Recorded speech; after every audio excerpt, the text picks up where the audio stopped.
गई थी। वहीं आहान अचानक से मुंह फुलाकर खड़ा हो गया और बोला, वैसे भाइयों, आप लोगों ने एक साथ मिलकर इतना बड़ा प्लान बना लिया और एक बार भी हमें भनक तक नहीं लगने दी। हम भी तो अरमान भाई से प्यार करते हैं। हम कितना ज्यादा परेशान हो रहे थे उनकी यादों को लेकर, लेकिन आप लोगों ने तो अपनी अलग अलग खिचड़ी पका रखी थी। आखिर आप लोग ऐसा कैसे कर सकती हैं? क्या आप लोगों को हम मासूम बच्चों पर तरस नहीं आया, रहम नहीं आया? आपने देखा था ना भाई गुस्से से कैसे हमें घूर रहे थे। हम उनकी उन गुस्से भरी आंखों का सामना कर रहे थे, लेकिन हमें तो पता ही नहीं था कि वो गुस्सा पूरी तरह दिखावटी था। असल में तो वो पहले से ही ठीक हो चुके थे। आहान की शिकायत में सच्चा दर्द था। वही ध्रुव भी उसकी हाँ में हाँ मिलाते हुए बोला था, आज मैं आहान की बातों से पूरी तरह से सहमत हूँ। वो जो कह रहा है बिल्कुल ठीक कह रहा है।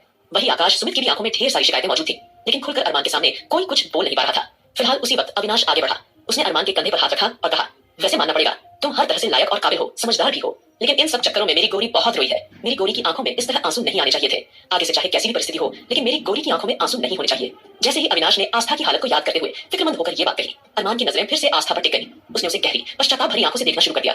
तभी नानी माँ उठी और बोली, भले ही अब सब कुछ ठीक हो गया है, लेकिन हमें नहीं लगता कि प्रियंका के वहां से आने के बाद राजवीर चुप बैठेगा। वो बहुत खतरनाक है। अब वो गौरी को ही अपना निशाना बनाने की कोशिश करेगा। हमें कोई न कोई रास्ता जरूर निकालना चाहिए। हमें रिस्क नहीं लेना चाहिए। मैं तो कहती हूँ हम सब ये घर छोड़कर अपने गांव चले। हमारे गांव में वो इतनी आसानी से नहीं पहुंच पाएगा। और अब तो गांव में दुर्जन सिंह के अंत के बाद चारों तरफ शांति ही शांति है। किसी भी तरह की कोई परेशानी नहीं है। जैसे ही नानी माँ ने अपना सुझाव दिया, सब एक दूसरे को देखने लगे। क्या नानी माँ डेविल किंग यानी अरमान सिंघानिया को मुंह छुपाकर भागने की सलाह दे रही थी? तभी आस्था ने पूरी समझदारी से नानी माँ की ओर देखते हुए कहा, नहीं, हम लोग कहीं नहीं जाएंगे। अब वक्त आ चुका है कि हम राजवीर जिंदल का सामना करें। आप जानती हैं नानी माँ, हमें सबसे बड़ा दुख इसी बात का था कि हम उसे सही सजा नहीं दे पाए। शायद इसी वजह से वो एक बार फिर जिंदा होकर हमारी आंखों के सामने खड़ा है। लेकिन इस बार हम उसे बिल्कुल नहीं छोड़ेंगे। इस बार उसने हमारे पति को निशाना बनाया है, हमारे रिश्ते का मजाक उड़ाया है, और ऊपर से वो सन की सम्राट, वो भी किसी से कम नहीं है। पता नहीं अपने अगले कदम में वो क्या कर बैठे। और वैसे भी हमारे बच्चे को निशाना बनाकर उसने सारी हद पार कर दी है। अब हम उन्हें सबक सिखाए बिना हम यहाँ से कहीं नहीं जाएंगे। आस्था की बातों में ऐसा आत्मविश्वास था जैसे वो सच में किसी युद्ध की तैयारी कर चुकी हो। तभी रश्मि अचानक आंखों में आंसू लिए सोफे पर बैठ गई। सभी लड़कियां, राधिका, वंशिका, रौनक और एंजेल फटाफट आस्था के साथ उसके पास पहुंची। उन्होंने उसका हाथ पकड़ा और पूछा, क्या बात है रश्मि दीदी, आप इस तरह चुप क्यों हो गए? आप इतनी टूटी हुई क्यों लग रही हैं? रश्मि ने बारी बारी से सबको देखा और कहा, हम आप सबसे बहुत ज्यादा नाराज हैं। इतना बड़ा प्लान तुम लोगों ने मिलकर बना लिया और एक बार भी हमें बताना जरूरी नहीं समझा? क्या मैं लड़कों को जाकर बता देती? क्या आकाश को जाकर सब कुछ खोल देती? तुम लोगों ने हमें पराया महसूस करवाया है। ये बिल्कुल ठीक नहीं किया। ये कहते कहते रश्मि रो पड़ी। उनकी आंखों में आंसू देखकर राधिका और बाकी सभी लड़कियां तड़प उठी। तभी आस्था ने आगे बढ़कर कहा, आप कैसी बातें कर रही हैं रश्मि दीदी? आप हमारी जिंदगी का वो हिस्सा है जिसकी अहमियत आप सोच भी नहीं सकती। आपको क्या लगा हमने कोशिश नहीं की आपको बताने की? जिस वक्त हम डार्क वर्ल्ड जाने का प्लान बना रहे थे, उस वक्त आपकी तबीयत बहुत ज्यादा खराब थी।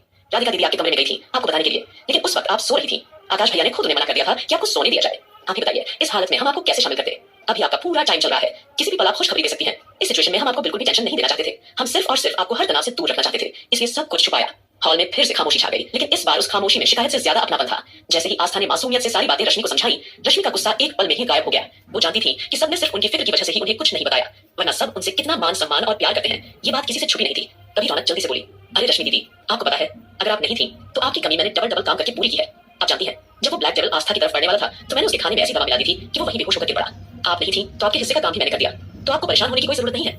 रौनक ने आंख मारते हुए शरारती अंदाज में ये बात कही। तभी राधिका भी तुरंत बोली, हाँ रश्मि, तुम्हें पता है वो ब्लैक डेविल आस्था के करीब आने की कोशिश कर रहा था, लेकिन उसी वक्त वो बेहोश होकर गिर पड़ा। जैसे ही राधिका ने भी ये लाइन कही, अरमान के कान तुरंत खड़े हो गए। वो गुस्से में तेजी से आस्था की तरफ बढ़ा और उसे कंधों से पकड़कर बोला, क्या कहा तुमने? उस सम्राट ने तुम्हें छूने की कोशिश की, कहां था वो? उसने हिम्मत कैसे की? मैं अभी के अभी जाकर उसके चेहरे उड़ा दूंगा, उसे जिंदा नहीं छोड़ूंगा। ये कहते हुए अरमान बहुत ही डरावना लग रहा था। एक पल के लिए अरमान की इस तरह की बातें सुनकर सभी लड़कियां पूरी तरह से सहम गई थी और एक तरफ खड़ी हो गई थी। तभी तक आंखों में गुस्सा लिए सभी लड़के तुरंत आगे आए और आहान अरमान का हाथ थामकर बोला था, बिल्कुल ठीक कह रहे हैं भैया, अब हमें ज्यादा देर नहीं करनी चाहिए। आखिरकार उसकी हिम्मत कैसे हुई हमारी भाभी पर गलत नजर डालने की? चलिए हम आपके साथ हैं, फटाफट चलते हैं और सम्राट का किस्सा खत्म करके आते हैं। ये बोलकर वो कहीं ना कहीं पूरी तरह से तैयार हो गया था। अब उन सबको ऐसे रूप में देखकर सभी लड़कियां हैरान हो गई थी। वहीं उन आस्था ने जैसे ही उन सबको गुस्से में देखा तो आस्था मन ही मन सोचने लगी थी कि उन्हें इस तरह की बातें पूरे परिवार के सामने नहीं करनी चाहिए थी, लेकिन भावनाओं के बहाव में बहकर वो सबके सामने ये कह चुके थे कि सम्राट आस्था को छूने के लिए आगे बढ़ रहा था। इसीलिए सब लड़कों के अंदर का गुस्सा पूरी तरह से आज फूट कर बाहर निकल रहा था। फिलहाल आस्था तुरंत अरमान के पास आई थी और बोली थी, अरमान जी प्लीज क्या कर रहे हैं आप? अगर आप इस तरीके से डायरेक्ट वहां जाकर हंगामा करेंगे और सम्राट की जान लेंगे तो आपको क्या लगता है हमारा बदला इससे पूरा हो जाएगा? आप एक सम्राट मारोगे, अगले दिन दूसरा सम्राट पैदा हो जाएगा। नहीं अरमान जी, इस बार हमें इस बीमारी को जड़ से खत्म करना है। राजवीर और सम्राट को न केवल हमें मारना है बल्कि उनके अंदर जो जहर है उसे भी खत्म करना है। जैसे ही आस्था ने कुछ सोचते हुए ये कहा, सब लोग हैरानी से भर गए थे, लेकिन अरमान दांत पीसते हुए बोला था, उसकी हिम्मत कैसे हुई तुम्हें देखने की भी और तुम्हें छूने की कोशिश करने की? इसकी सजा तो उसे जरूर मिलेगी, उसकी तो मैं आंखें निकाल लूंगा। ये बोलते हुए अरमान के होंठ अपने आप ही गुस्से से कांप रहे थे। वहीं अविनाश और एंजेल दोनों ही अरमान को बड़े ही ध्यान से देख रहे थे। ऐसा लग रहा था जैसे दोनों अरमान के एक एक मूवमेंट और एक एक पल को बहुत ध्यान से परख रहे हों, जैसे समझने की कोशिश कर रहे हों कि अरमान कब क्या करता है। हालांकि उनकी नानी माँ भी वहीं मौजूद थी, लेकिन उनका ध्यान पूरी तरह से हर पल अरमान पर ही टिका हुआ था। फिलहाल एंजेल ने अपनी आंखों के इशारे से अविनाश से कुछ बातें की थी और अविनाश ने भी हल्का सा सिर हिलाकर उसे शांत रहने का इशारा कर दिया था। तभी दादाजी तुरंत आगे आए थे और अरमान को देखकर बोले थे, बेटा तुम्हारा गुस्सा होना पूरी तरह से जायज है, लेकिन सम्राट और राजवीर को सबक सिखाने के लिए हमारी बेटियों ने अपनी जान खतरे में डाली है। क्या तुम उनका ये सब कुछ बर्बाद हो जाने दोगे? उनकी मेहनत को बर्बाद होने दोगे? नहीं, तुम्हें कहीं भी जाने की कोई जरूरत नहीं है। और वैसे भी राजवीर और सम्राट का सामना करना अगर इतना ही आसान होता तो अब तक हम अपने सारे सिक्योरिटी गार्ड को लेकर उसके विला को नष्ट करवा चुके होते। ये बात तुम भी अच्छी तरह से जानते हो। फिलहाल गरम गरम नहीं खाना चाहिए, चीजों को ठंडा करके खाना चाहिए और सही मौके की तलाश करनी चाहिए। क्या तुम मेरी बात नहीं सुनोगे? लेकिन अरमान का गुस्सा दोबारा पूरी तरह से भड़कता जा रहा था। वो अपने आप ही कल्पना करने लगा था कि किस तरीके से सम्राट ने आज आस्था की खूबसूरत कमर को छुआ होगा, उसके गर्दन पर किस किए होंगे, उसके बदन पर अपने हाथ चलाए होंगे। ये सब कल्पना करते ही अरमान के सारे रोम खड़े हो गए थे। गुस्से की वजह से उसके हाथों की नसें भी साफ दिखाई दे रही थी। आस्था अरमान के चेहरे के एक्सप्रेशन देखकर समझने की कोशिश कर रही थी कि आखिरकार अरमान क्या करने की कोशिश कर रहा है। तभी अरमान ने आस्था को देखते हुए कहा था, लेकिन उसने मेरी आस्था को छूने की कोशिश की है, इसकी सजा तो मैं उसे देकर ही रहूंगा। जब तक मैं उसे इसकी सजा नहीं दे देता मुझे सुकून नहीं मिलेगा। आस्था समझ चुकी थी कि अरमान का गुस्सा अब पूरी तरह से आउट ऑफ कंट्रोल हो चुका है। दादाजी ने एक पल के लिए गहरी सांस ली और फिर चुपचाप अपनी नजरें आस्था की ओर उठा दी। उनकी आंखों में साफ साफ एक इशारा था, मानो बिना शब्दों के ही कह रहे हो कि अब सिर्फ वही है जो अरमान को इस वक्त डार्क विला जाने से रोक सकती है। आस्था ने भी दादाजी की उस खामोश विनती को समझ लिया था और वो धीरे धीरे अरमान की तरफ बढ़ी, क्योंकि अब अगर कोई अरमान को रोक सकता था तो वो थी सिर्फ और सिर्फ आस्था। आस्था ने तुरंत उसका हाथ थामते हुए कहा, आप कैसे बातें कर रहे हैं अरमान जी? आपको क्या लगता है हम उसे खुद को छूने देते? हमने उसकी परछाई तक को अपने ऊपर पड़ने नहीं दिया। आप जानते हैं हमने उसे बहुत स्मार्टली हैंडल किया था। और सबसे बड़ी बात, मारिया दीदी हमारे साथ थी। मारिया जो अब तक एक तरफ खड़ी होकर ये सारा ड्रामा देख रही थी, अंदर ही अंदर अरमान की यादें वापस आने की खुशी मना रही थी। टाइगर के चेहरे पर भी सुकून साफ झलक रहा था। आखिरकार अरमान की यादें जाने का सबसे बड़ा असर उन्हीं दोनों पर पड़ा था। जब से अरमान की यादें गई थी वे दोनों भी उससे दूर दूर हो गए थे। अरमान ने एक नजर मारिया पर डाली, फिर टाइगर की ओर देखा और सीधा जाकर उसे गले से लगा लिया। टाइगर ने भी तुरंत उसे कसकर गले लगाया और कहा, king I am so happy you are back. इतना कहकर उसने हल्का सा सिर झुका लिया। फिर अरमान ने मारिया की ओर देखा। मारिया तुरंत सिर झुकाकर उसके सामने खड़ी हो गई, लेकिन अरमान ने आगे बढ़कर कुछ कागज उसके हाथों में थमा दिए और कहा, बेटे के होने की बहुत मुबारक हो मारिया। वो कागज स्विट्जरलैंड में एक बड़े से विला और उससे जुड़ी प्रॉपर्टी के थे, जिन्हें अरमान ने टाइगर और मारिया के नाम कर दिया था। अब तक बेटे के जन्म के बाद वो उन्हें कोई खास तोहफा नहीं दे पाया था। ये सुनकर मारिया की आंखों में हल्के से आंसू आ गए, लेकिन उसने अपने जज्बात किसी के सामने जाहिर नहीं होने दिए। तभी दादाजी हंसते हुए बोले, चलो देर आए दुरुस्त आए, जो होता है अच्छे के लिए ही होता है। सबसे अच्छी बात यह है कि हमारे बेटे की यादें वापस आ गई, इससे ज्यादा जरूरी हमारे लिए कुछ नहीं। वरना उस खड़ूस और बोरिंग अरमान को देखकर तो हमारा दिमाग ही खराब होता जा रहा था। हॉल में हल्की सी हंसी गूंज गई, लेकिन इन सब हालातों के बीच वसुंधरा और वीर चुपचाप एक तरफ बैठे थे। वे सबको ध्यान से देख रहे थे। दरअसल वसुंधरा की हिम्मत ही नहीं हो रही थी कि वो अरमान के सामने आ सके। उन्होंने पहले जो गलतियां की थी उनका बोझ उन्हें अंदर ही अंदर कचोट रहा था। तभी अरमान की नजर उन दोनों पर ही जाकर ठहर गई। वो खुद आगे बढ़ा और उनके सामने जाकर कुछ कागज उनके हाथों में रख दिए। ये आपका रायचंद विला और इंडस्ट्रीज के कागज हैं। आज से आप लोग आजाद हैं, अपने घर में रहने के लिए पूरी तरह फ्री। आपको किसी दबाव या मजबूरी में यहाँ रहने की जरूरत नहीं है। जैसे ही अरमान ने इतने बड़प्पन से वीर और वसुंधरा को उनकी सारी प्रॉपर्टी वापस की, उनकी आंखें हैरानी से फैल गईं। उन्होंने तो सपने में भी नहीं सोचा था कि अरमान उन्हें उनकी सारी जायदाद यूं लौटा देगा। अचानक वीर की आंखों में आंसू आ गए। अचानक वीर की आंखों में आंसू आ गए। उसका गला भर आया था, जैसे बरसों से दिल में दबा हुआ बोझ एक ही पल में बाहर निकलना चाहता हो। वह कुछ क्षणों तक चुपचाप अरमान को देखता रहा, फिर कांपती आवाज में बोला, अरमान भाई मुझे अब इन सब की जरूरत नहीं है। क्या वीर वाकई सुधर गया है या चल रहा है उसके दिमाग में कुछ और जानने के लिए? बने रहिए दोस्तों और सुनते रहिए तेरे इश्क में। वीर कुछ क्षणों तक चुपचाप अरमान को देखता रहा, फिर कांपती आवाज में बोला, अरमान भाई मुझे अब इन सब की जरूरत नहीं है। आगे बढ़कर उसने अरमान को गले से लगा लिया था और जोर जोर से रो दिया था। वीर को रोते देखकर अरमान ने केवल 2 बार उसकी पीठ थपथपाई और कहा था, तुम चाहो तो अपना बिजनेस कल से ही ज्वाइन कर सकते हो और एक बार फिर से अपना काम शुरू कर सकते हो। तुम्हारा जो भी कुछ था वो सब मैं तुम्हें लौटा चुका हूँ। वहीं अब अभिमान जी थोड़ा सा सोच में पड़ गए थे और हैरानी से नजर भरकर वसुंधरा को देखने लगे थे। तभी सभी की नजरें पूरी तरह से वसुंधरा और अभिमान जी पर एक साथ टिक गई थी। वहीं आस्था उनके दिल के इमोशंस को अच्छी तरह से समझ रही थी। कुछ तो ऐसा था जिसे दोनों ही खुलकर समझ नहीं पा रहे थे। ठीक उसी वक्त अभिमान जी आगे आए और वसुंधरा को देखकर बोले थे, वसुंधरा मेरे बेटे ने तुम्हें एक बार फिर से जिंदगी दे दी है। अब तुम जाओ और अपनी एक बार फिर से वही ऐश आराम वाली जिंदगी जी सकती हो। तुम अब हमारी तरफ से पूरी तरह से आजाद हो। तुम्हें हमारे घर में नौकर बनकर रहने की भी कोई जरूरत नहीं है। अब जैसे ही अभिमान जी ने खड़े शब्दों में ये कहा, वसुंधरा खुद को रोक नहीं पाई। वो अचानक अभिमान जी के सामने झुककर फूट फूट कर रोने लगी थी और बोली थी, नहीं आप मुझे इस तरह से खुद से दूर नहीं कर सकते। मैं जानती हूँ मेरी गलती थी, मुझसे बहुत सारी गलतियां हुई हैं, लेकिन अब मैं आपके बिना नहीं रह सकती। मैं आपके साथ रहना चाहती हूँ, प्लीज प्लीज। जैसे ही वसुंधरा ने इस तरह से अपनी माफी मांगनी शुरू की, अभिमान जी ने एकदम सख्त और डार्क चेहरे के साथ उसकी ओर देखा था। उन्हें देखकर ऐसा लग रहा था कि अभिमान जी वसुंधरा को बिल्कुल भी माफ करने के मूड में नहीं थे। वहीं वीर भी अब अभिमान जी को देखकर बोला था, डैड मैं भी आपके बिना नहीं रह सकता हूँ, और जब से मुझे पता चला है कि आप मेरे पिता हैं तब से मेरे दिल में आपके लिए अलग ही तरह के जज्बात हैं, एक अलग सी फीलिंग है। मैं भी अब आपके बिना नहीं रह सकता। अब वीर की इस तरह की बातें सुनकर कहीं न कहीं माहौल एकदम से काफी ज्यादा भावुक हो गया था। फिलहाल दादाजी आगे आए थे। वीर के सिर पर हाथ फेरकर उसे गले से लगा लिया था और बोले थे, बेटा अरमान ने जो कुछ किया वो बिल्कुल ठीक किया। और वैसे भी बेटा ये तो तुम्हारा परिवार है ही, ये सारा तुम्हारा अपना परिवार है। तुम्हारा भाई है, भाभी है, भतीजा है, और देखो तुम्हारे भाई के साथ साथ तुम्हें और भी तो भाई मिले हैं। आकाश, सुमित, ध्रुव, आहान, अविनाश, अबीर, ये सब तुम्हारे भाई ही हैं। और तुम बिल्कुल भी फिक्र मत करो, तुम्हारा जब दिल चाहे तुम यहाँ आ सकते हो। ये घर हमेशा तुम्हारा ही रहेगा। लेकिन बेटा अभी जिंदगी के काफी सारे सवालों के जवाब तुम्हें ढूंढने हैं, कामयाबी हासिल करनी है और अपने बिजनेस को नई ऊंचाइयों तक लेकर जाना है, और हम तुम्हें इस चीज से महरूम नहीं कर सकते। जैसे ही दादाजी ने अपने अंदाज में वीर को समझाया, कहीं ना कहीं वीर काफी इमोशनल हो गया था। वहीं वसुंधरा ने तुरंत अभिमान जी और दादाजी को देखकर कहा था, मैं जानती हूँ बाबूजी मुझसे बहुत बड़ी गलती हुई है और अभी तक आप लोगों ने दिल से मुझे माफ भी नहीं किया है, लेकिन कम से कम मुझे एक मौका तो दीजिए। प्लीज मुझे एक मौका दीजिए। मैं आगे से कभी कोई गलती नहीं करूंगी। मैं अब यहाँ से कहीं और नहीं जा सकती और मैं अंश के बिना नहीं रह सकती। आप नहीं समझ रहे हैं, मैं अपने पोते के बिना भला कैसे रह सकती हूँ मुझे नहीं पता। इतनी मोहब्बत तो मुझे कभी अरमान या वीर से भी नहीं हुई जितनी मुझे उससे हो गई है। मैं उसके बिना नहीं रह सकती। जैसे ही वसुंधरा ने इस तरह की बातें शुरू की, तभी नानी माँ हल्का सा मुस्कुराकर बोली थी, बेटा जानते हो मूल से ज्यादा प्याज प्यारा होता है, और यही हाल तुम्हारा है। तुम उसकी दादी हो तो मोहब्बत क्यों नहीं होगी। फिर उन्होंने तुरंत अभिमान जी की तरफ देखकर कहा, मुझे तो लगता है एक काम करते हैं, एक बार फिर से अभिमान और वसुंधरा की शादी करवा देते हैं। बताओ क्या ख्याल है बच्चों तुम्हारा? और वैसे भी दामाद जी अब बिल्कुल ठीक हो गए हैं, तो इससे बड़ी खुशी की बात तो कुछ हो ही नहीं सकती। जैसे ही नानी माँ ने अचानक इस तरह की बात कही, सब लोग हैरानी से उनका मुंह देखने लगे थे। वहीं वसुंधरा का चेहरा अपने आप ही लाल हो गया था। वो खुद को रोक नहीं पाई और जाकर नानी माँ को गले से लगा लिया था। ऐसा लग रहा था मानो उसकी मांगी हुई मुराद पूरी हो गई हो। वहीं अब अभिमान जी थोड़ा सा हैरानी से इधर उधर देखने लगे थे। नानी माँ की बातों ने उन्हें सच में गहरे सोच में डाल दिया था और वो बोले थे, नहीं नहीं, ऐसे कैसे हो सकता है, ये सब तो पॉसिबल ही नहीं है। आपको जरूर कोई गलतफहमी हुई है, ऐसा नहीं हो सकता। लेकिन क्या पिताजी, क्या नहीं हो सकता? क्या आपको वसुंधरा आंटी पसंद नहीं है? अगर ऐसा कुछ है तो आप बता सकते हैं, आपके लिए कोई और ढूंढ सकते हैं। जैसे ही आस्था ने शरारत से अचानक ही कहा, अब तो अभिमान जी जल्दी से बोले थे, नहीं नहीं बेटा, ये कैसी बातें कर रही हो, ऐसा बिल्कुल नहीं है। जैसे ही उन्होंने ये कहा, सभी लोगों के चेहरे पर एक छोटी सी मुस्कुराहट आ गई थी। लेकिन इस बीच अरमान का चेहरा पूरी तरह से शांत जरूर था, मगर ध्यान से देखने पर उसकी आंखों में दबे हुए जज्बात साफ झलक रहे थे। ऐसा लग रहा था मानो वो खुद को संभालने की पूरी कोशिश कर रहा हो। वो एक तरफ बैठकर अपना काम निपटा रहा था और उसके लैपटॉप पर उंगलियां लगातार फटाफट चल रही थी। न केवल चल रही थी, बल्कि मानो दौड़ रही हो। लेकिन बीच बीच में उसकी उंगलियां हल्की सी रुक जाती और उसकी नजर अनायास ही आस्था की ओर उठ जाती।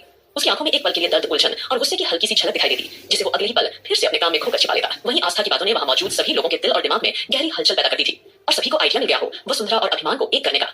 फिलहाल अबीर सिंह राठौड़ थोड़ी देर तक हैरानी से आस्था को अपनी आंखों में बसाने के बाद अरमान को देखने लगा था। अंदर ही अंदर उसकी एक अलग तरह की खिचड़ी पक रही थी। फिलहाल अबीर अविनाश के पास जाकर बोला था, मुझे लगता है अब मुझे यहाँ से चलना चाहिए। मैं तब तक यहाँ था जब तक अरमान की यादें वापस नहीं आ जाती। मुझे लगता है कि अब यहाँ सब कुछ काफी हद तक ठीक हो चुका है और यहाँ पर अब किसी को मेरी खास जरूरत भी नहीं है। कहीं ये कहते हुए अबीर के चेहरे पर एक अलग ही तरह का दर्द साफ दिखाई दे रहा था। ये सुनते ही अविनाश तुरंत उसका हाथ पकड़कर कहने लगा, कैसी बातें कर रहे हो तुम? इतने कम समय में ही तुम इस परिवार का एक अहम हिस्सा बन चुके हो। तुम्हें इस तरह की बातें करने की बिल्कुल भी जरूरत नहीं है। अब तुम मेरे दोस्त ही नहीं बल्कि मेरे भाई जैसे हो। जैसे ही अविनाश ने अबीर को इतना मान सम्मान दिया, कहीं अबीर की आंखों में भी हल्की सी खुशी झलकने लगी थी और वो भावुक होकर अविनाश को देख रहा था। वहीं दूसरी तरफ अरमान तिरछी नजरों से अबीर और अविनाश को ही देख रहा था। भले ही वे उससे थोड़ी दूरी पर खड़े होकर बातें कर रहे थे, लेकिन अरमान की नजरें पूरे हॉल पर फैली हुई थी और उसका ध्यान हर छोटी बड़ी बात पर था। फिलहाल अबीर ने अविनाश को देखते हुए कहा, आपने मुझे इतना मान सम्मान दिया, ये मेरे लिए बहुत बड़ी बात है। लेकिन मैं भला ज्यादा दिन इस तरह यहाँ कैसे रह सकता हूँ? और वैसे भी मैं अच्छी तरह जानता हूँ अरमान, उसे कभी भी ये पसंद नहीं आएगा कि मैं यहाँ उसके परिवार के साथ रहूँ। और फिलहाल तो मुझे भी अब तैयारी करनी होगी। न जाने वो राजवीर सिंघल कब और कहां से बात कर दे। इसके लिए मुझे पूरी तैयारी करनी पड़ेगी। और वैसे भी मेरी जिंदगी का सिर्फ एक ही मकसद है, सिर्फ और सिर्फ आस्था को खुश देखना। आपने खुद देखा है, जब से उसके पति की यादें वापस आई हैं, उसके चेहरे की मुस्कुराहट भी लौट आई है। आप सोच भी नहीं सकते कि उसके चेहरे की मुस्कुराहट देखकर मुझे कितना अच्छा महसूस होता है। ये कहते हुए अबीर एक बार फिर आस्था की ओर देखने लगा था। वहीं अरमान अब लाल आंखों से अबीर को घूर रहा था। उसके चेहरे पर गुस्से की हल्की सी झलक साफ दिखाई दे रही थी, लेकिन फिलहाल उसने अपने इमोशंस पर पूरी तरह से कंट्रोल कर रखा था। आखिरकार वो इस तरीके से अबीर से कुछ कह भी नहीं सकता था, क्योंकि पूरा परिवार अभी अबीर को एक मेहमान और सम्मानित इंसान की तरह देख रहा था। इसलिए अरमान ने जैसे तैसे अपने इमोशंस पर काबू पाया और तुरंत अपने सामने रखी फाइल में पड़े हुए कुछ कागजों को उठाकर उन्हें पलटने लगा, मानो वो खुद को काम में व्यस्त दिखाने की कोशिश कर रहा हो। वहीं अविनाश जल्दी से बोला, भले ही अब आस्था की मुस्कुराहट वापस लौट आई हो, लेकिन आप शायद भूल रहे हैं कि अभी राजवीर का खतरा पूरे परिवार पर उसी तरह से बरकरार है और हम सबको मिलकर ही उसका सामना करना होगा। ये सुनकर अबीर ने गहरी नजरों से अविनाश को देखा और बोला, आप उसकी फिक्र मत करें। रही बात राजवीर की, तो अब मैं उससे मुकाबला करने के लिए पूरी तरह से तैयार हूँ और उसे अच्छा खासा सबक सिखाकर ही रहूंगा। ये बोलकर अबीर ने अविनाश से विदा ली और वहां से जाने लगा था, क्योंकि उसे वहां थोड़ा अकेलापन महसूस हो रहा था। उसे लग रहा था कि पूरी फैमिली फिर से एक हो गई है, लेकिन वो खुद को अलग सा महसूस कर रहा था। लेकिन तभी अरमान की दमदार आवाज उसके कानों में पड़ी, मिस्टर राठौड़, आप कहाँ जा रहे हैं?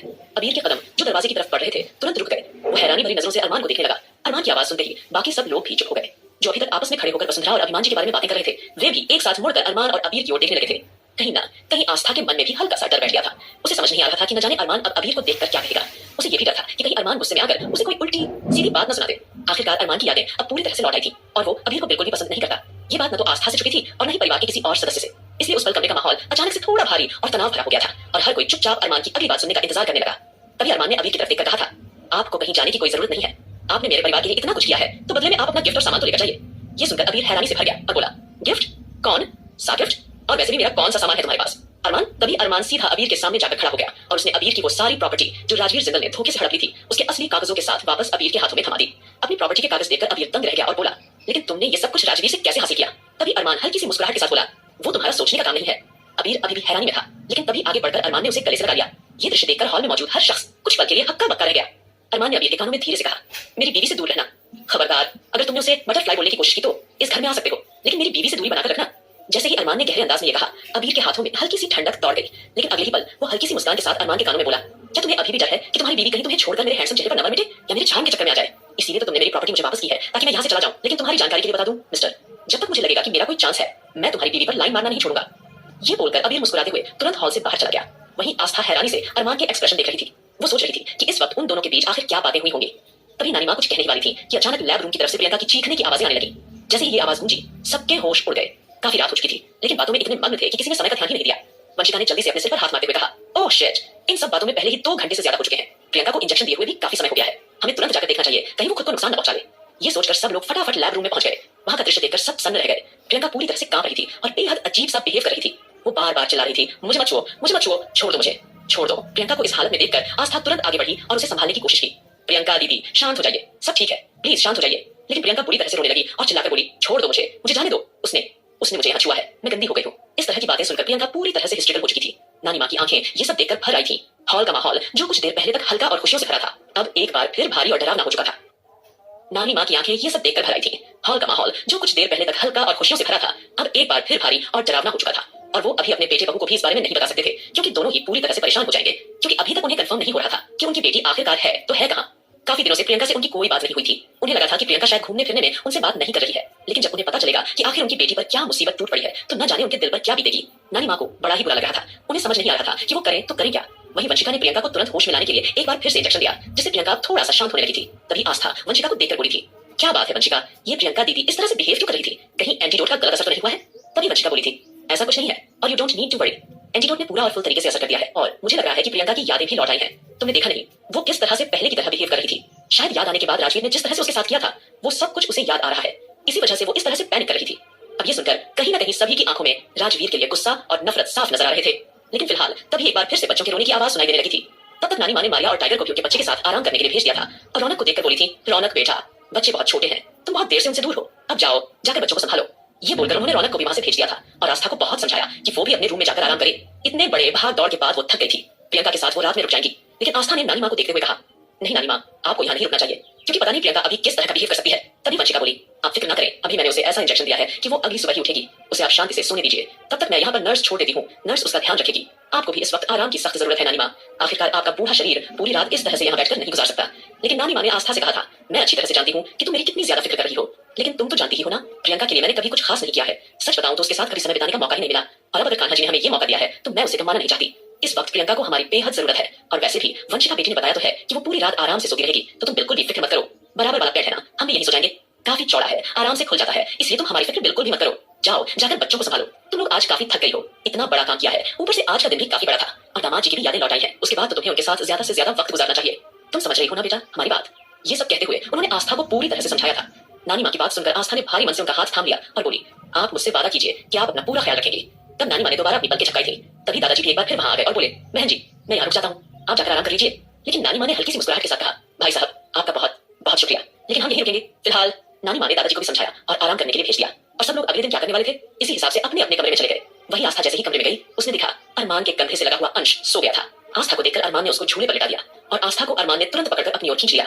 आस्था के दिल की धड़कनें काफी ज्यादा बढ़ चुकी थी। उसे ऐसा लगा जैसे कि एक बार फिर से उसकी जिंदगी का प्यार लौट आया हो। फिलहाल आस्था ने भी अरमान के चौड़े से सीने में अपना सर छुपा लिया और बोली थी, आप जानते हैं आपसे चुप चुप कर मिलना कितना ज्यादा कष्ट वाला था। जब हमें आपकी यादें गई उस वक्त हमें लगा कि हमारी पूरी सांसें ही रुक गई हों। हम आपके बिना जीने के बारे में सोच भी नहीं सकते। मिस्टर सिंघानिया, हम आपसे बहुत प्यार करते हैं, अब सोच भी नहीं सकते कि हमारा एक एक पल आपके बिना किसी तरह से गुजरा है। आस्था ने खुल्लम खुल्ला अरमान को अपने प्यार का इजहार किया, लेकिन अरमान ने तुरंत आस्था को अपनी बाहों में उठा लिया और उसे गोल गोल लेकर घूमने लगा था और बोला था, मैं जानता हूँ मेरी आफत की बड़ी, तुम्हें काफी सारी मुसीबतों का सामना करना पड़ा है, लेकिन तुम बिल्कुल भी फिक्र मत करो। और वैसे भी अभी खेल खत्म नहीं हुआ है, डेविल किंग का खेल तो अभी शुरू हुआ है। अरमान ने रहस्यमय अंदाज में कहा और आस्था को अपनी बाहों में समेटकर उसे ढेर सारा प्यार करना शुरू कर दिया था, और आस्था भी दिल खोलकर अरमान के प्यार का स्वागत करने लगी थी। अरमान ने तुरंत झुककर अपने होठों से आस्था के होठों को छू लिया और उसे अपने करीब खींच लिया। आस्था एक पल में ही उस पल की गर्माहट और एहसास में खो गई थी। उसकी सांसें तेज हो गई थी और उसकी हल्की हल्की सिसकियां कमरे की खामोशी में खुलने लगी थी। आस्था को इस तरह अपने प्यार में डूबा हुआ देखकर अरमान के चेहरे पर एक गहरी और शरारती मुस्कान आ गई थी। वो जानबूझकर आस्था को अपने और भी करीब कर रहा था, उसकी हर धड़कन को महसूस करते हुए। आस्था का दिल तेजी से धड़क रहा था। वो बार बार अरमान को हल्के से रोकने की कोशिश करते हुए धीमी आवाज में बोली थी, अरमान प्लीज रहने दीजिए ना। लेकिन ऐसा लग रहा था जैसे आज अरमान अपनी मोहब्बत में आस्था को पूरी तरह डुबो देना चाहता था। कमरे का माहौल अब पूरी तरह बदल चुका था। दोनों की धड़कनों और सांसों की गर्माहट उस खामोशी में साफ महसूस हो रही थी। और फिर एक नाजुक सा पल ऐसा आया जब आस्था की मदहोश और प्यार भरी सिसकियां पूरे कमरे में धीरे धीरे गूंज उठी, और वो पल दोनों की मोहब्बत को और भी गहरा बना गया। वहीं दूसरी ओर आज सभी कपल्स के चेहरों से एक अजीब सा बोझ उतर गया था, क्योंकि अरमान का डर, अरमान की यादें, सब कुछ वापस आ चुका था। तो अब कहीं ना कहीं सभी को लग रहा था कि उनके सिर पर शायद एक ऐसा मुहाफिज मौजूद है जो उन्हें किसी को कुछ भी नहीं होने देगा, और सभी पूरी तरह से बेफिक्र थे। फिलहाल आकाश रश्मि को आराम करने के लिए कमरे में ले आया था। ज्यादा देर तक खड़े होने की वजह से रश्मि के पैर पूरी तरह से सुन्न हो गए थे, लेकिन आकाश ने बड़ी नानी माँ के दिए हुए तेल का इस्तेमाल करते हुए रश्मि के पैरों में धीरे धीरे मसाज देना शुरू कर दिया था। रश्मि को काफी अच्छा भी लग रहा था और वो बोली थी, आपको पता है काश हम ठीक होते तो हम देखते हम किस तरह से सब लोगों की मदद कर देते। लेकिन आकाश ने रश्मि के माथे को चूमकर कहा था, तुम कितनी बहादुर हो ये बात मैं अच्छी तरह से जानता हूँ, तुम्हें परेशान होने की कोई जरूरत नहीं है, समझी तुम, और ज्यादा स्ट्रेस भी मत लो, ये हमारे बच्चे के लिए बिल्कुल भी ठीक नहीं है। वैसे भी मैडम तुम डॉक्टर हो, तुम दूसरों को ज्ञान देती हो, फिलहाल मैडम तुम्हें सिर्फ और सिर्फ आराम करना है। ये बोलकर आकाश ने बड़े हल्के हाथों से उसके सिर में मसाज करना शुरू कर दिया था, और फिर रश्मि जल्दी ही गहरी नींद में सो गई। लेकिन रश्मि के सोते ही अचानक आकाश के चेहरे के एक्सप्रेशन पूरी तरह से डार्क हो गए थे। वहीं दूसरी ओर कमरे में रौनक ने अपनी बहादुरी के किस्से सुनाने शुरू कर दिए थे। किस तरह से वो सम्राट के डाक विला गई, उसने वहां पर क्या क्या किया, सारी बातें बड़े ही बहादुरी भरे अंदाज में उसने आहान को सुनाई, और उसके बाद अपनी प्रिंसेस को सुलाने के बाद आहान को अपनी बाहों में लेकर वो गहरी नींद में सो गई। लेकिन अचानक आहान बैठ गया और उसकी आंखों का रंग अजीब सा हो गया था। वो रौनक और प्रिंसेस को सोता हुआ देखकर चुपचाप वहां से बाहर निकल गया। इसी तरह राधिका सुमित के साथ थी। वो उसकी बाहों में सुकून से सोई हुई थी, लेकिन राधिका के सोने के बाद सुमित भी उठा और वहां से बाहर आ गया।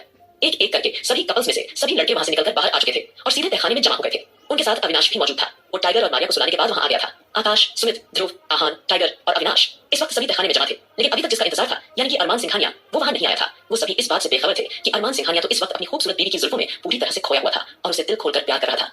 ऐसा लग रहा था कि सब लोगों के सामने आस्था को सच बताने बीवी के बाद अपनी बीवी पर प्यार जताने में उसे अलग ही सुकून मिल रहा था। उसी दौरान अचानक अरमान के हाथ में बंधी हुई घड़ी ने उसे अजीब सा सिग्नल दिया, जिसे देखकर आस्था के माथे पर बल पड़ गए। वो बोली थी, मीटिंग? आप कौन सी सीक्रेट मीटिंग कर रहे हैं मिस्टर सिंघानिया? ये सुनकर अरमान के चेहरे पर एक हल्की सी शरारती मुस्कान आ गई और वो तुरंत आस्था के माथे को चूम कर बोला था, अभी आया। ये बोलकर उसने फटाफट कपड़े पहने। आस्था को अच्छे से प्यार करने के बाद वो वहां से बाहर निकल गया। वहीं आस्था रहस्यमय अंदाज में सोचने लगी थी, सारी चीजें तो सब लोगों के सामने ही है, फिर ऐसा क्या है जो मुझसे छुपाया जा रहा है? ये सोचते सोचते आस्था गहरी सोच में खो गई थी। वहीं दूसरी ओर तकरीबन रात के 1 बजे एक प्राइवेट जेट डार्क विला में आकर रुका था। उसमें से कोई और नहीं बल्कि राजवीर बाहर निकला था। राजवीर के हाथों में वो चमचमाता हुआ डायमंड नेकलेस था, जिसे लेने के लिए खुद सम्राट ने उसे भेजा था। उसकी कीमत का किसी को कोई अंदाजा नहीं था। उस नेकलेस को देखकर कहीं ना कहीं राजवीर काफी खुश भी हो रहा था, वरना उसे काफी ज्यादा बुरा लग रहा था कि इस तरीके से उसे अपनी बीवी को छोड़कर जाना पड़ा, वो भी उस पर हुए डॉग अटैक के बाद। इसीलिए वो वहां जाना तो नहीं चाहता था, लेकिन फिलहाल जैसे ही वो नेकलेस लेकर वापस आया था, उसके चेहरे पर अजीब सा सेटिस्फैक्शन था। उसने सोचा कि जाकर वो नेकलेस सबसे पहले अपनी बीवी के गले में पहनाएगा, उसके बाद अपनी मर्जी करेगा। ऐसी सोच के साथ राजवीर फटाफट हल्की सी मुस्कान के साथ जेट से बाहर निकला। लेकिन जैसे ही वो जेट से बाहर आया, उसने देखा कि पूरा का पूरा गार्डन सिक्योरिटी गार्ड से भरा हुआ है। सारे सिक्योरिटी गार्ड्स को इस तरह गार्डन में देखकर राजवीर के माथे पर बल पड़ गए, क्योंकि आमतौर पर सिक्योरिटी गार्ड्स हमेशा डार्क विला के हॉल में मौजूद रहते थे और इतना ही नहीं, सभी कमरों के सामने भी तैनात रहते थे। लेकिन इस तरह से सभी सिक्योरिटी गार्ड एक साथ गार्डन में जमा थे, तो वो थोड़ा हैरान हुआ। फिलहाल बिना किसी से सवाल किए राजवीर तुरंत अंदर गया और जैसे ही वो अंदर गया, उसने देखा कि ढेर सारा खाना टेबल पर लगा हुआ है और टेबल पर ही सम्राट अपना सिर टेबल पर रखे हुए सोया हुआ था। ये दृश्य देखकर राजवीर को बड़ा ही अजीब लगा। थोड़ा आगे बढ़कर उसने पानी का गिलास उठाया और सीधा सम्राट के चेहरे पर फेंक दिया। लेकिन सम्राट की आंखें कभी खुल रही थी, कभी बंद हो रही थी। वो ठीक तरीके से होश में नहीं आ पा रहा था। ये दृश्य देखकर अचानक राजवीर के माथे पर बल पड़ गए। वो आगे बढ़ा और सम्राट का हाथ पकड़कर उसकी नब्ज चेक करने लगा। तभी अगले ही पल उसका ध्यान टेबल पर पड़े पिज्जा स्लाइस पर गया। राजवीर ने एक पिज्जा स्लाइस उठाई और उसे ध्यान से सूंघने लगा। जैसे जैसे राजवीर उस पिज्जा स्लाइस की स्मेल ले रहा था, उसके चेहरे के एक्सप्रेशन पूरी तरह से डार्क होते जा रहे थे। अचानक वो गुस्से से दहाड़ उठा।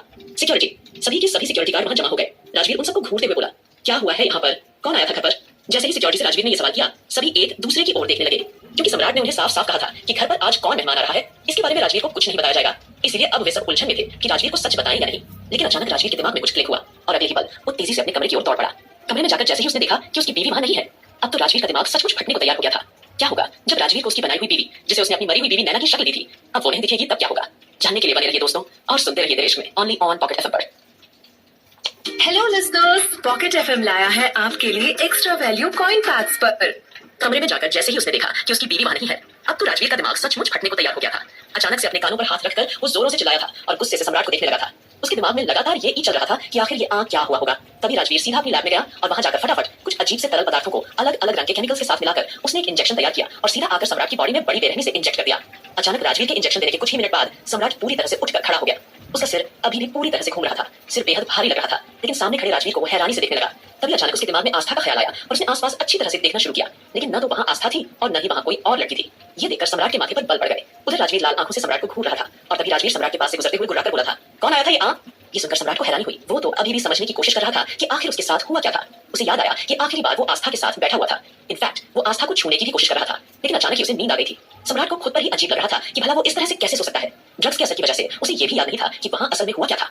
अब सम्राट हक्का बक्का होकर राजवीर को देखते हुए बोला था, आपका बाय गुरुजी, और ये हो क्या रहा है? तभी राजवीर दांत पीसते हुए बोला था, ये मेरे सवाल का जवाब नहीं हुआ, मुझे ये बताओ कि ये कौन आया था? ये सुनकर सम्राट जल्दी से खुद को संभालते हुए बोला था, ये मेरे कुछ फ्रेंड्स आए थे। ये सुनकर राजवीर ने 2 बार अपने माथे पर हाथ मारा और गुस्से से बोला था, क्या वो लड़की ये आई थी जिससे तुम मिलते थे? वही लड़की जिसे तुम पिछले कुछ दिनों से ढूंढ रहे थे, क्या वो ये आई थी? ये सुनकर सम्राट तुरंत बोला था, हाँ वो ये आई थी, लेकिन अचानक वो कहाँ जा सकती है? कहीं आपने उसके साथ कुछ किया तो नहीं? इतना सुनते ही राजवीर का गुस्सा फट पड़ा। उसने पास पड़ी कुर्सी उठाकर जोर से जमीन पर पटक दी। टेबल पर रखा सारा खाना एक तरफ बिखर कर गिर पड़ा था। राजवीर गुस्से से कांपते हुए सम्राट की तरफ उंगली दिखाकर बोला था, तू एक नंबर का बेवकूफ है, बेवकूफ, और अपने आप को अरमान से कंपेयर करता है। तू तो उसकी धूल के बराबर भी नहीं है। वो और गुस्से में चिल्लाया, इतना बड़ा लापरवाह कैसे हो सकता है तू? मैंने तुझे साफ साफ जाते वक्त कहा था कि उस लड़की को या फिर मेरी इजाजत के बिना किसी को भी इस विला में मत लाना, लेकिन तूने मेरी बात नहीं मानी। राजवीर की आंखें खून की तरह लाल हो चुकी थी। वो गरजते हुए बोला, मेरी बीवी कहाँ है सम्राट? मुझे मेरी बीवी चाहिए। जैसे ही राजवीर ने यह कहा, सम्राट के माथे पर बल पड़ गए। एक पल के लिए वो थोड़ा घबराया, फिर बोला था, आपकी बीवी? उसको तो मैंने ताला बंद करके कमरे में रखा हुआ था, वो कहाँ जा सकती है? तभी राजवीर ने अपने हाथ से इशारा किया और ठंडे लेकिन खतरनाक स्वर में बोला, जाकर चेक कर और आकर मुझे बता कि मेरी बीवी वहां है या नहीं। सम्राट तुरंत दरवाजे की ओर भागा, लेकिन जैसे ही उसने दरवाजा खोला, उसके पैरों तले जमीन खिसक गई। कमरा पूरी तरह से खाली था, वहां कोई भी नहीं था। ये देखकर सम्राट पूरी तरह से हक्का बक्का रह गया। वो बड़बड़ाते हुए बोला था, ऐसा कैसे हो सकता है? मैंने खुद उसको ये बंद किया था। फिर वो गुस्से में सिक्योरिटी की तरफ मुड़ा और चिल्लाया, ये क्या हुआ था? मेरी फ्रेंड्स जो ये आई हुई थी, वो कब गई? किस वक्त गई? और जब मैं ये टेबल पर सो गया था तो तुम में से किसी ने मुझे उठाया क्यों नहीं? तभी राजवीर ने सम्राट को घूरते हुए ठंडे स्वर में कहा, तू सच में एक नंबर का बेवकूफ है, बेवकूफ। अब सम्राट भी गुस्से से राजवीर को देखते हुए बोला था, गुरुजी आप कैसी बातें कर रहे हैं? आप इस तरह से मेरी बेइज्जती नहीं कर सकते। मेरी सिर्फ कुछ दोस्त ये आई थी और उसके बाद वो सब चली भी गई थी। शायद मुझे सोते हुए देखकर उन्होंने मुझे उठाना जरूरी नहीं समझा होगा, इसलिए ये से चली गई होंगी। सम्राट थोड़ा रुककर बोला, और आपकी बीवी कहाँ है? इसके बारे में मुझे सच में कुछ नहीं पता। असल में सम्राट को अभी भी ऐसा ही लग रहा था कि आस्था या किसी ने उसे कोई धोखा नहीं दिया है, बल्कि उसके सो जाने के बाद शायद वो सब उठकर ये से चली गई होंगी। कहीं ना कहीं इसी तरह के ख्याल अभी भी सम्राट के मन में चल रहे थे। फिलहाल राजवीर अब पूरी तरह से आउट ऑफ कंट्रोल हो चुका था। उसने सम्राट की गर्दन पकड़कर उसे अपनी तरफ घसीट लिया और दहाड़ते हुए बोला था, अपनी फालतू की बकवास बंद कर, बस ये बता मेरी बीवी कहाँ है? कहाँ है मेरी बीवी? ये कहते हुए राजवीर सचमुच किसी जंगली शेर की तरह गरज रहा था। लेकिन ठीक उसी वक्त पीछे से एक लड़की की आवाज आई थी, मैं बताती हूँ, कहाँ है आपकी बीवी? ये आवाज सुनते ही वहां मौजूद सभी लोग हैरानी से पीछे की ओर देखने लगे थे। वहां पर कोई और नहीं बल्कि संजना सिंह खड़ी थी। संजना पिछले 24 घंटे से आस्था पर नजर रखी हुई थी। जब उसने आस्था को अपनी गैंग और उन लड़कियों के साथ इस तरह डायरेक्ट डाक विला में आते देखा था तो उसकी हैरानी का कोई ठिकाना नहीं रहा था। वो मन ही मन सोच रही थी कि आखिर आस्था इस तरह खुद मौत के मुंह में क्यों चली आई है और ये आंख क्या करने के लिए आई है। लेकिन जब उसने राजवीर की बीवी को आस्था के साथ देखा तब संजना की हैरानी और भी ज्यादा बढ़ गई थी। हालांकि इससे पहले कि वो किसी को कुछ बता पाती आस्था वहां से बहुत जल्दी निकल गई थी। लेकिन अब संजना को लगभग सब कुछ समझ में आ चुका था। वैसे भी वो राजवीर का सामना नहीं करना चाहती थी क्योंकि वो बिना बताए डार्क विला से भाग गई थी। इसीलिए उसे डर था कि कहीं राजवीर गुस्से में उसे ही कोई नुकसान न पहुंचा दे। फिलहाल संजना आगे बढ़कर राजवीर और सम्राट के सामने आकर खड़ी हो गई और ठंडे स्वर में बोली थी, आपकी बनाई हुई बीवी को जो लड़कियां उस डार्क विला में मेहमान बनकर आई थी वही लेकर गई है। ये सुनकर सम्राट पूरी तरह से हक्का बक्का रह गया। वो गुस्से से संजना को घूरते हुए बोला था, जुबान संभाल कर बात कर, वो लड़कियां मेरी मेहमान थी, वो भला ऐसा क्यों करेगी? उनका भला मेरे गुरुजी की बीवी से क्या लेना देना? बोलो, जवाब दो हमें। उधर राजवीर भी गहरे सोच में पड़ गया था। वो धीरे से बोला, भला अरमान सिंघानिया या वो लड़कियां मेरी बीवी को क्यों लेकर जाएंगी? असल में राजवीर को अभी तक ये पता ही नहीं था कि जाने अनजाने में जिस लड़की के पति को मारकर उसने उसे अपनी बीवी बनाया था वही लड़की आस्था अरमान की जिंदगी में क्या अहमियत रखती है। फिलहाल राजवीर के मन में ढेर सारे सवाल घूम रहे थे। वो लगातार संजना को घूरते हुए बोला था, संजना तुम जानती हो कि तुम ये वापस आई हो तो जरूर सारी तैयारी करके आई हो। शायद तुम्हारे पास वो जानकारी है जिसकी हमें जरूरत है। साफ साफ बताओ, पहेलियां मत बुझाओ, बताओ कहाँ है मेरी बीवी? ये सुनकर संजना गहरी सांस लेते हुए बोली थी, अरमान सिंघानिया की बीवी को खत्म करने के लिए मैंने उस पर 24 घंटे नजर रखी हुई थी क्योंकि मेरा इस डार्क विला से भागने का इरादा भी यही था कि मैं अपने हाथों से आस्था की जान ले सकूं। वो गुस्से से बोली, क्योंकि मैंने ठान लिया था अगर मैं अरमान की नहीं हो सकती तो मैं उसकी बीवी को जिंदा भी नहीं रहने दूंगी। मैं उसे अरमान की जिंदगी में कभी वापस नहीं आने दूंगी। ये सुनकर सम्राट झुंझलाते हुए बोला था, ये अरमान सिंघानिया की बीवी का नाम तुम ये जोड़े रही हो। ये बात कुछ और हो रही है और तुम हो कि अपनी दुश्मनी और बदले की बातें घुसेड़ रही हो। चुपचाप वहां खड़ी हो जाओ। लेकिन तभी राजवीर ने हाथ उठाकर सम्राट को चुप रहने का इशारा किया और ठंडे स्वर में बोला था, इसे बोलने दो, जो कहना चाहती है कहने दो। सम्राट जल्दी से राजवीर की तरफ देखकर बोला था, गुरुजी ये लड़की बातों को गोल गोल घुमा रही है, आपकी बीवी का इन सब बातों से क्या कनेक्शन हो सकता है?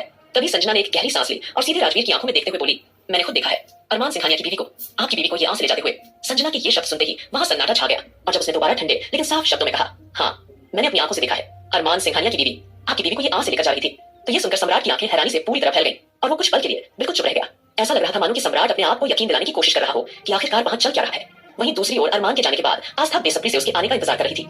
हालांकि वो बहुत ज्यादा थकी हुई थी और गहरी नींद में सोना चाहती थी, लेकिन जिस तरह से रहस्यमय तरीके से अरमान को बुलाया गया था वो समझ चुकी थी कि कुछ ना कुछ सीक्रेट मीटिंग जरूर हो रही है और उस मीटिंग के बारे में आस्था कहीं ना कहीं पता भी लगाना चाहती थी।